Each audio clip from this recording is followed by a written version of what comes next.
I found Nolan's Odyssey, well, banal. I wasn't offended by it like the way the internet has gone crazy in certain quarters because it offended their sensibilities of what heroism ought to be.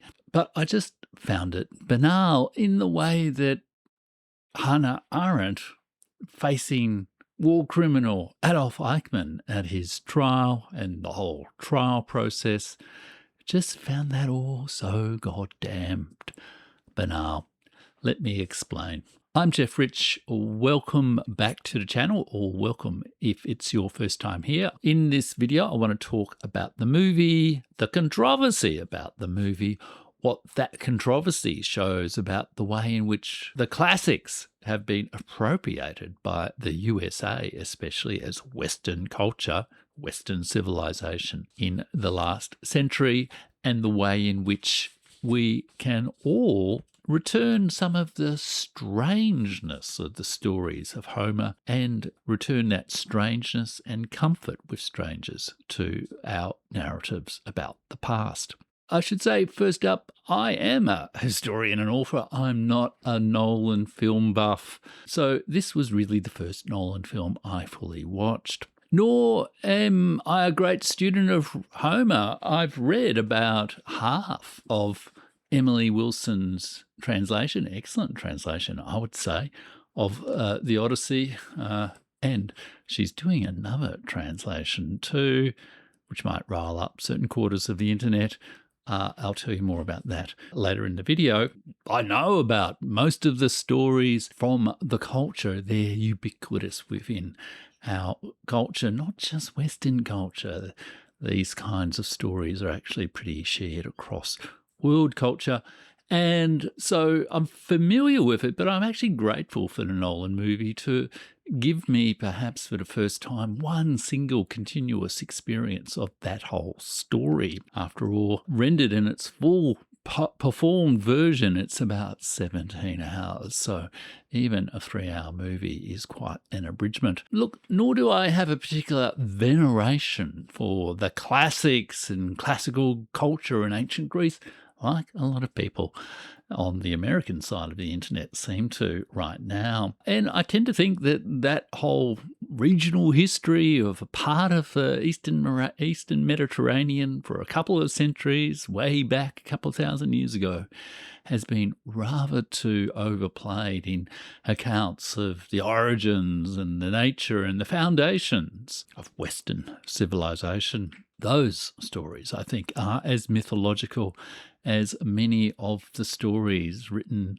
or told by the storytelling collective we know as Homer in the Odysseus and other poems. My classics are really the classics of early 20th century modernism, and it was through Joyce's Ulysses and 1,000 references and histories and poems and novels to in popular culture to the Odyssey that I really absorbed the story. And so that experience of absorbing the adapted story really primed me to be quite receptive to whatever way Nolan chose to adapt the story of the Odyssey to a 21st century, primarily American audience in his film, The Odyssey, especially when the sort of new right tech bros and new right sort of imperial classical orthodoxy in people like Victor Davis Hanson, Elon Musk and others decided to jump on this film as a bit of a icon of culture war and declare that Nolan had desecrated the holy text of the Odyssey by presenting Homer as some sort of wuss war vet who regrets his crimes, undermining the courage and the heroism of the original Homer, of classical civilization, and dare we say it, the American Empire. It all struck me as a lot of nonsense, and when I watched the film, I actually took quite careful notes. But what I found was still banality, but not just the banality of Nolan's film, but perhaps the banality of the heroes of Western civilization, perhaps not so different to the banality of evil that Hannah Arendt saw at that trial of Adolf Eichmann in Jerusalem. First of all, let's talk about the movie. Well, I think it is. I think it's a successful, credible, plausible adaptation of a story, which, after all, is an adaptation of many other stories. There is really no true, original, authentic Odyssey. It is, at some point settled version of centuries of varied storytelling on many themes, which I think can yield many different interpretations of the Odyssey. As viewers almost certainly know, Homer, the poet Homer, is generally regarded to be a sort of an attributed individual name to the work of many bards. I guess we can call them bards, storytellers, poets, singers, and others who sort of sang these stories orally over centuries, and ultimately they were written down following the invention of writing at a later period in Greek history to form the single text, the original Homer.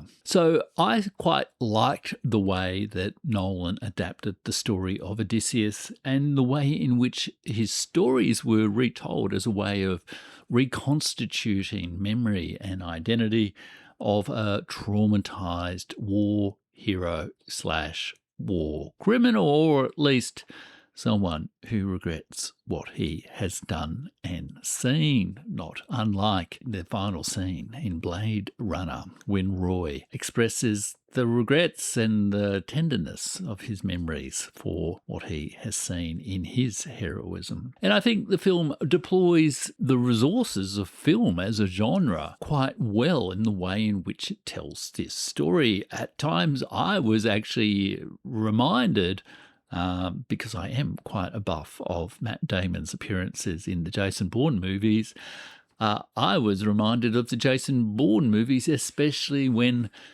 Calypso is on the beach with Odysseus, encouraging him to help it come back, help the stories come back.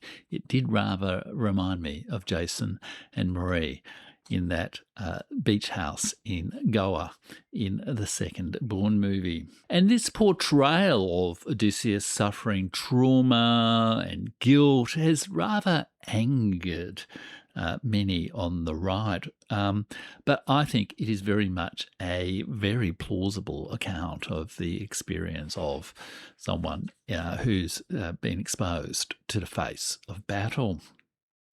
But here, too, there is some banality, I think.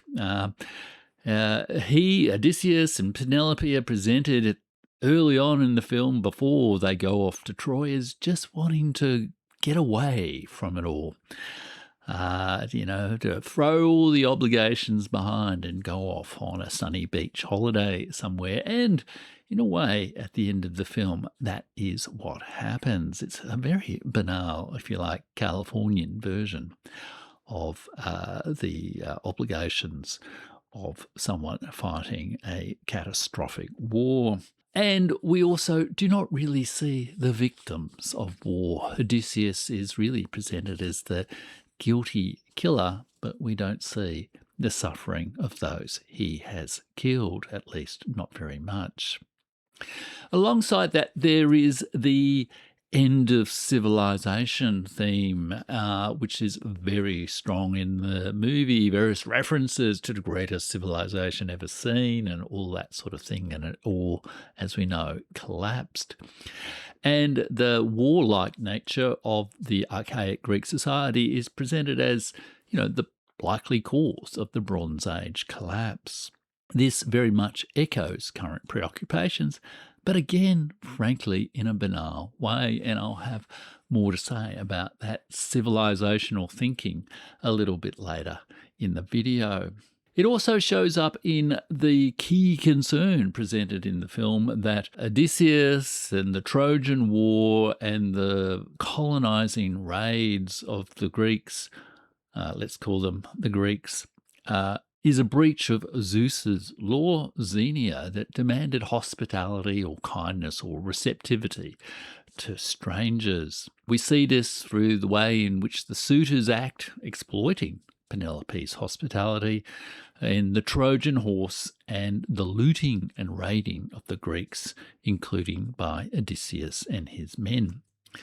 And in a recent foreign policy article, Brett Devereaux has claimed that this is really the core of Nolan's message of the film, that the Greeks, or Odysseus, the Achaean society of that time, breached the kindness or the social obligation of kindness or hospitality towards strangers, to guests, and so undermined its civilization, just as the USA in many ways, or the West in many ways, in its endless wars, has breached the kindness, the obligation to be kind to strangers. Now, many see this social code, if you like, as a characteristic of archaic Greek society, but that obligation or that issue of kindness to strangers is in reality a key facet of many societies. It's embedded in ideas of hospitality and gift exchange, of welcoming guests, of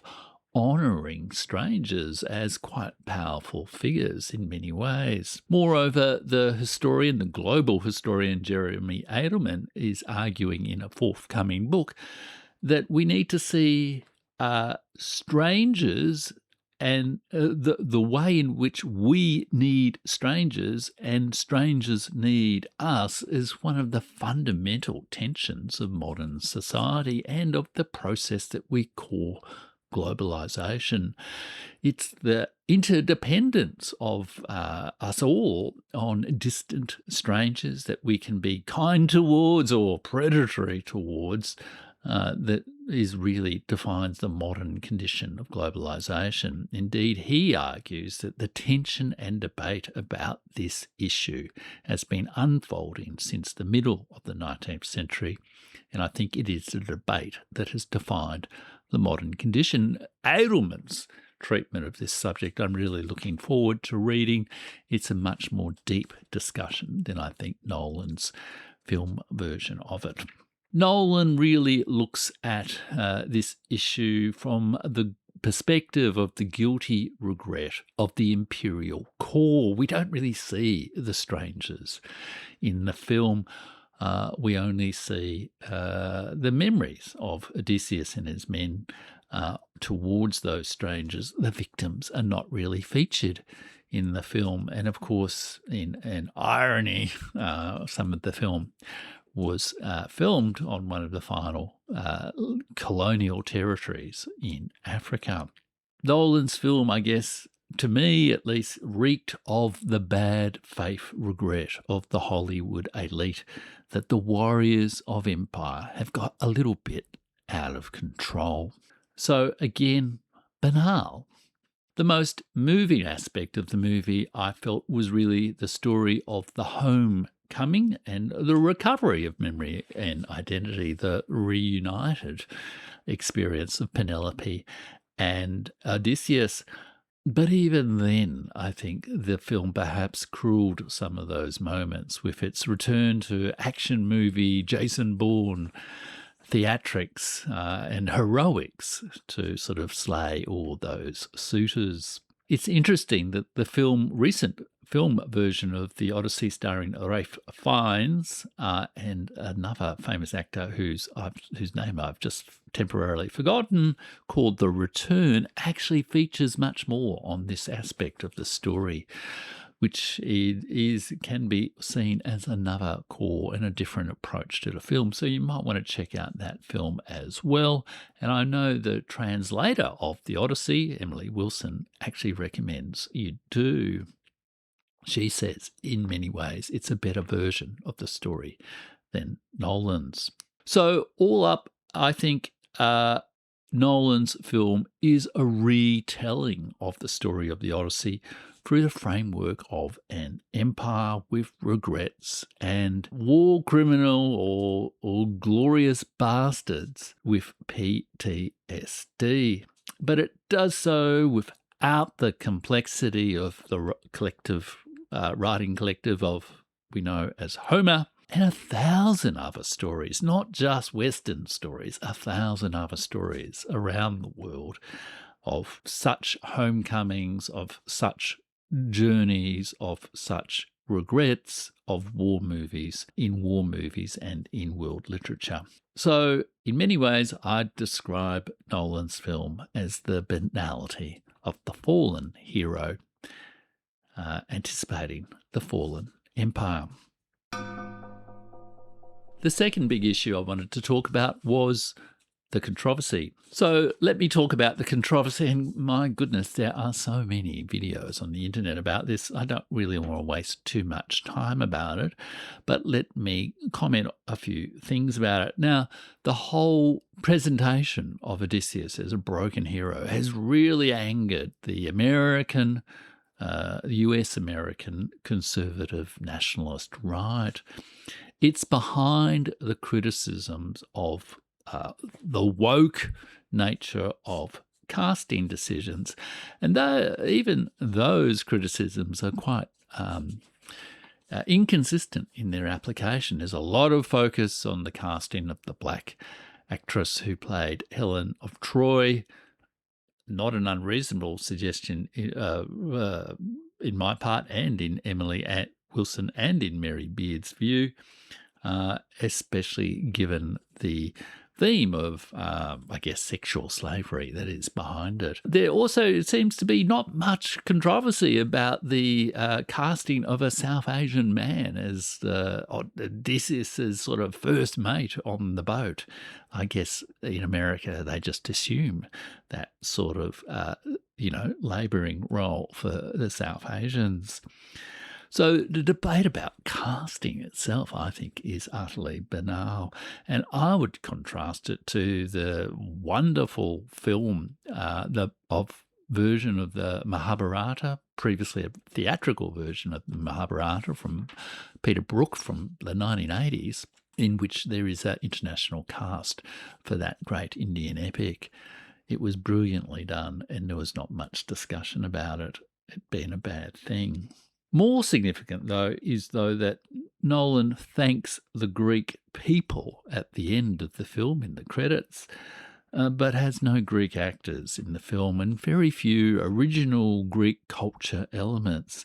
The film doesn't really try to present the strangeness of this archaic Greek culture in any ways, unlike other films that I have seen. It's very much a film entirely adapted to the commercial blockbuster success of the Anglo-American West, even the unconventional casting choices. The controversy about the film has also been very much driven by the new masculinity of the new classical right in the West. All those tech bros who read the Stoics and, make comments about the Roman Empire and the Greeks, who fantasize about their warrior ethos while working out at the gym to satisfy their vanity, and make tedious references to the classics like Spencer Clavin and others. There's also a whole lot of controversy about the question of historical authenticity, which again I think is really quite silly, because Homer himself wasn't, or the writing collective we know as Homer himself, they themselves were not attempting to present a historically authentic story. It's a mythological and poetic story. It's been adapted so many times, and if so many other stories like Shakespeare or Wagner or so many other stories can be adapted and presented in entirely different contexts while retaining some of the narrative cause of the events, why the hell can't the Odyssey? If you want to get historical authenticity, Don't watch a Hollywood blockbuster. Read some quality history, and I'll tell you about some of them later on. Then there's also sensitivity in the, American right, the new classical right, about colonialism. And they're quite sensitive to the presentation of the brutal raiding of the Greeks or the classics as colonisers, even though colonisation, of course, was a word describing a process that was going on in classical Greece. But at the heart of these concerns is this whole question of heroism and trauma. And I think that what has been driving this hysterical reaction to the banality of heroism in Nolan's Odyssey is the deflation of the hero Odysseus. The classical new classical alternative right in America, in the USA, and it is primarily them, not the classicists of Britain, for example, take it as a personal insult to their sense of the heroism of the American imperial warrior ethos. And this comes through too in the anxiety about civilizational collapse. How dare Nolan suggest that American civilization might be about to collapse because its morals are all wrong because it is a nihilistic oligarchy, as Emmanuel Todd says. They object to this because they see, strangely, and I'll come to this in a minute, the USA as the successful heir to classical Western civilization. On the other hand, there are some in the centre and left. I don't entirely know all their political reactions, but less that particular tone of the alt-right who preening themselves about the fact that, we're talking about Homer again. Isn't that great? This too, I think, reflects this strange adoption of classical Greek and Roman culture as somehow part of the American experiment. And I'll get to that in a moment. But both right, left, centre reactions, in my view, betray the narcissism of US cultural imperialism and their thinking that they are defending the sacred origins of Western civilization.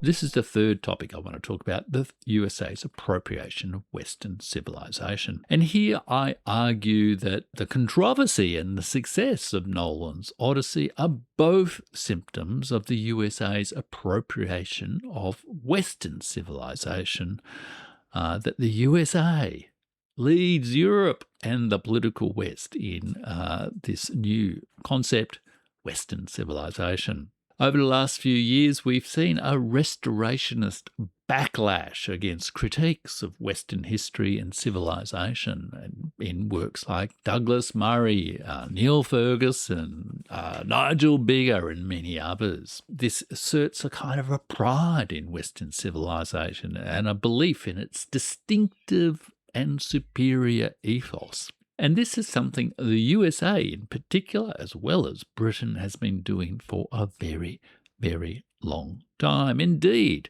since before 1776, but especially after World War II, with the massive migration of so many European intellectuals to the undevastated university system of the USA, and its more vibrant economy, the USA has adapted a whole curriculum and way of thinking about Western civilization that has very much drilled in the idea that the USA is the last best hope, the last home, the refuge, the repository, the heir of the continuous line of Western civilization from Homer to the USA after 1945.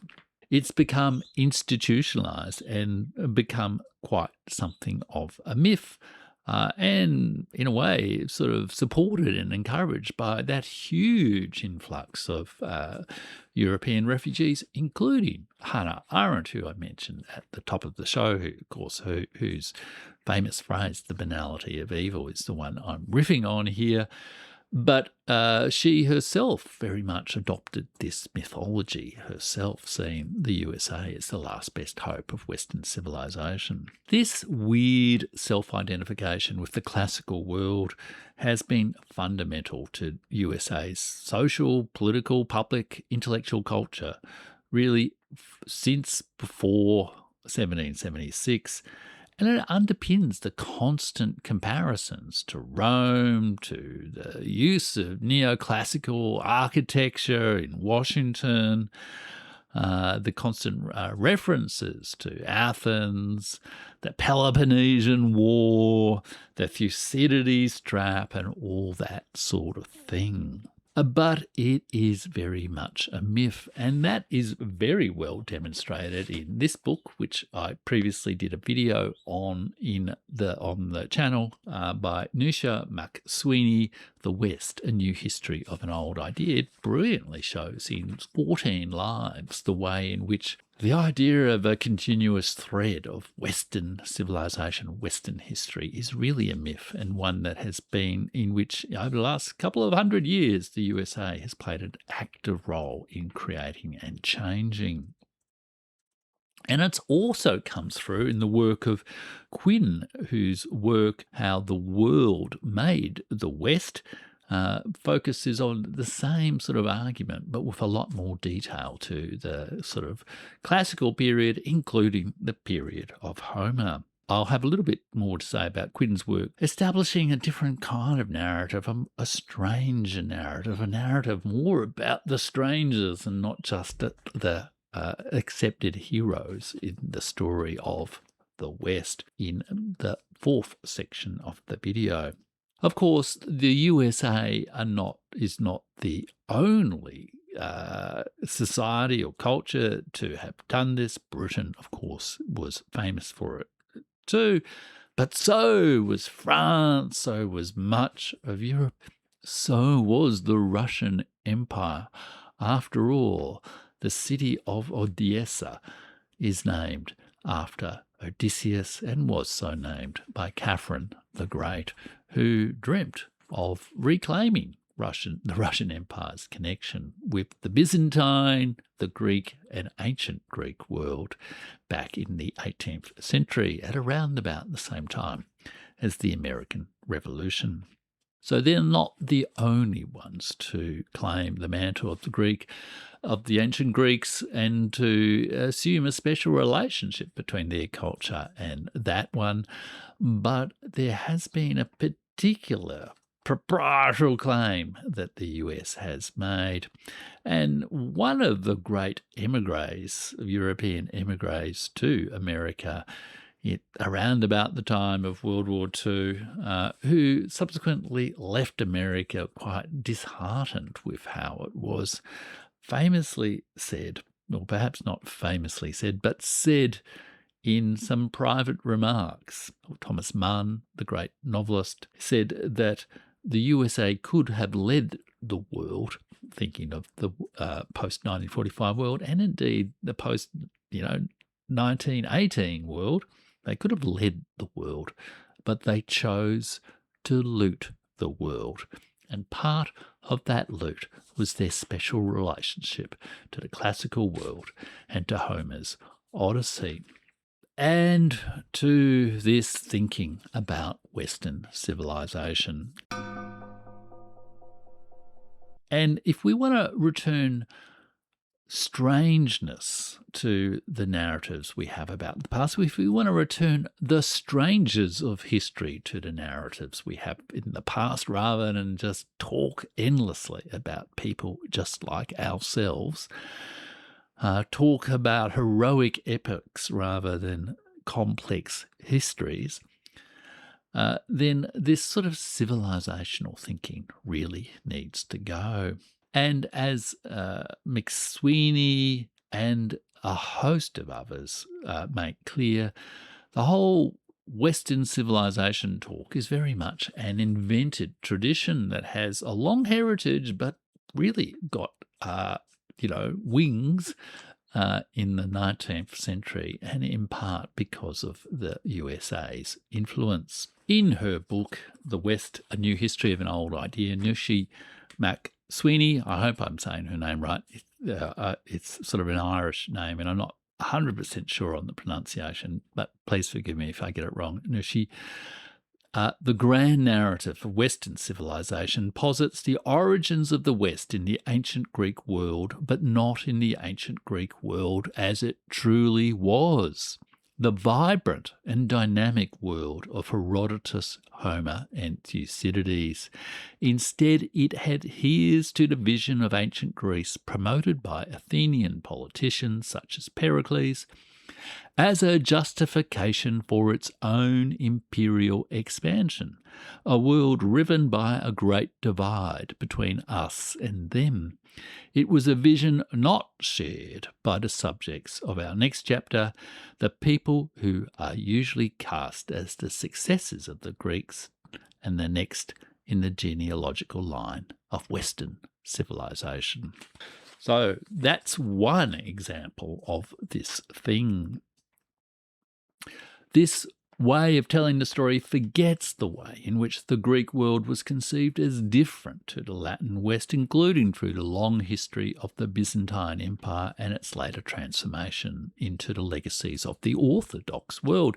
It forgets the sheer complexity and diversity of that world, that it is perhaps not such a strange casting decision to think of Helen of Troy as a black woman, especially a black woman captured as an object of a sexual slave in some of these raid and capture wars of that era. Quinn, in her book, said that this whole idea of civilizational thinking that mapped shared cultures onto specific geographies that emerged and developed in isolation from each other. This is when they fused ideas of Europe, East and West, reinforced them with notions of civilizations and racial hierarchy, and invented Western civilization. She goes on to say, the question we now face is not whether Western civilization is bad or good, but whether civilizational thinking helps explain much of anything at all. Understanding societies in terms of lonely trees and isolated islands, or, I might add, allegedly authentic heroic poems, is 200 years out of date and is demonstrably historically wrong. It is time to find new ways to organise our common world. Now, coincidentally, before I'd seen the film, The Odyssey, this is an issue I discussed with Pascal Letard in my most recent interview with him. And I'll link to that discussion about civilizational thinking in the video description below.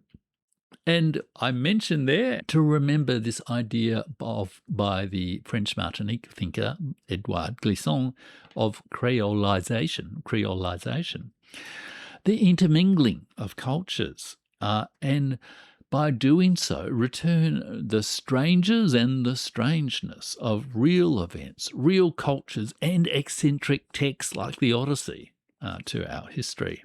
Creolization is not a recent phenomenon. It was there right at the start in that world that Quinn and McSweeney described, a complex, diverse, dynamic world. It was right there at the start of the sacred founding text of the Western civilization, the collected works of the collective writing group known as Homer in writing the Odyssey. Writing and telling us many, many, many stories of the Odyssey.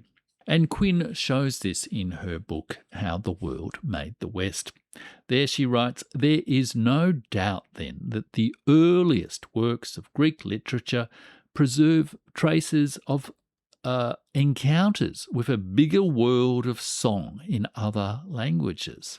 Egyptian, Anatolian, and Levantine parallels existed for many of the Odyssey stories, though the collective writing group we know as Homer borrowed through songs. There was never a true defining origin of the poem. There was never a single ethos. There was never one storyline. There was never one authentic glorification of the hero of Odysseus without any thought at all about his victims. The Odyssey, she says, defines a distinct shared world from which its heroes have sailed and to which they attempt with varying success to return. But this is not yet, however, civilizational thinking. A shared heritage is not the same as an exclusive one, and these Greek songs defined an open community. Mary Beard and Emily Wilson, the translator that some on the conservative American commentariat have slammed for producing a woke version of the Odyssey, have emphasized in their reaction to the film that Nolan oversimplifies the story and that they emphasize the strangeness of the Odyssey. They have both criticized the banality of Nolan's Hollywood tale about a guilty American war criminal who just wants to get away from it all and his ponderous thinking about the collapse of his civilization. I will link to some of Mary Beard and Emily Wilson's wonderful discussions of the Odyssey in recent videos down in the video description below. But I really did also prick up my ears when I heard Emily Wilson say that she is actually working on a new, longer translation of the Odyssey with different translation rules, different rules about the lines and all this sort of thing. And that will be a fascinating project. There are a lot of people who have made pretty cheap and nasty videos on YouTube slamming Emily Wilson's translation. And I think the best thing to do is watch some of Emily Wilson's discussion of things and realize what a fabulous, engaged thinker about this text she is. You can learn a lot more from Emily Wilson than you can from, I don't know, Victor Davis Hanson. Anyhow, the other thing I'd like to say about the Odyssey is that there are itself has its limitations too. Various adaptations can bring out different subtleties of the story, but elements of the story are adventure tales from thousands of years ago. And there are other versions of epic poems from other cultures from around the world that have thought as profoundly about issues of war, issues of the world-destroying wars, and issues of many other things beside, and that actually retain more comfort about strangers and more strangeness about their cultures and histories than the Hollywood sanitized Western civilization version of Homer's Odyssey. For example, think about the Vikings, or those Norse myths, and even think about the television series The Vikings, which I think provided a much more effective presentation of some of the strangeness of the religious, social, cultural beliefs of the Viking age, of the Viking peoples, than certainly Nolan did about the Greeks. Think also of Peter Brook's brilliant adaptation in theatre and film, and I believe his son has recently sort of remastered the film.